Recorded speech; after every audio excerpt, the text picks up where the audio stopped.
Many years back, I was a gym instructor and I come to sunny North Wales and took the opportunity to go to university and get my degree in mental health nursing.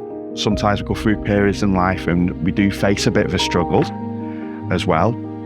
And I think struggling sometimes just makes us, in a lot of ways, a bit more wiser, a bit more stronger as a person.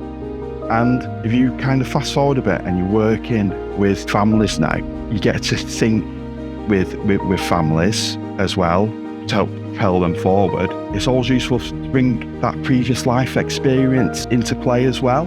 And again, when you see families working really hard and reaching the goals and being generally a lot more happier, and the relationships within the families seem a lot more transparent and stronger, it's all worthwhile. Ymunwch â thîm Conwy. conwy.gov.uk/swyddi